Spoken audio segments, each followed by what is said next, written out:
அப்புறம் தம்பி ஸ்கூல் முடிச்சிட்டீங்க, அடுத்து என்ன பண்ணலான் இருக்கீங்க? இன்ஜினியரிங் படிக்கலான் இருக்கேன் சார். இன்ஜினியரிங்கா? விளங்கிடும்.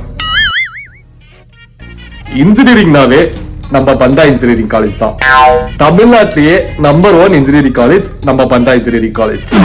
இந்த பெருந்துறை போற வழியில இருக்கு இல்லையா, அந்த காலேஜ் தான். இங்க மட்டும் ஜாயின் பண்ணுங்க, உங்க பையனோட ஃபியூச்சரு ஓஹோன்னு இருக்கும். சார் அவன் படிச்சு முடிச்சு வெளியே வரும்போது ஒரு நல்ல வேலையோட வந்தா அதுவே எங்களுக்கு போதும் சார்.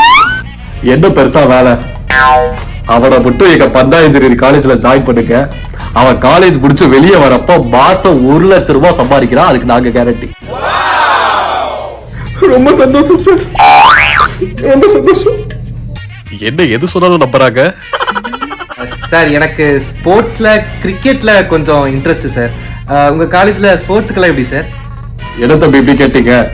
நாங்க எப்பவும் ஸ்போர்ட்ஸுக்கு தான் ஃபர்ஸ்ட் ப்ரிஃபரன்ஸ் கொடுப்போம், ஸ்டடீஸ்க்கெல்லாம் நெக்ஸ்ட் தான். உங்களுக்கு மகேந்திர சிங் தோனி தெரியுமா? சார் நான் அவரோட பயங்கரமான ஃபேன் சார். அவர் நம்ம காலேஜ்ல தான் படிச்சார்.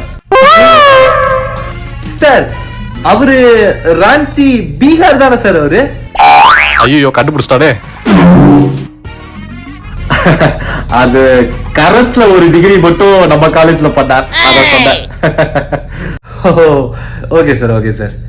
நீ மட்டும் நம்ம பந்தா இன்ஜினியரிங் காலேஜ்ல ஜாயின் பண்ணு, தோனிட்ட பேசி உன்னை இந்தியன் டீம்ல செலக்ட் பண்ண வேண்டியது என் பொறுப்பு. சார் கண்டிப்பா நான் பந்தா இன்ஜினியரிங் காலேஜ் தான் சார் சேருவேன்.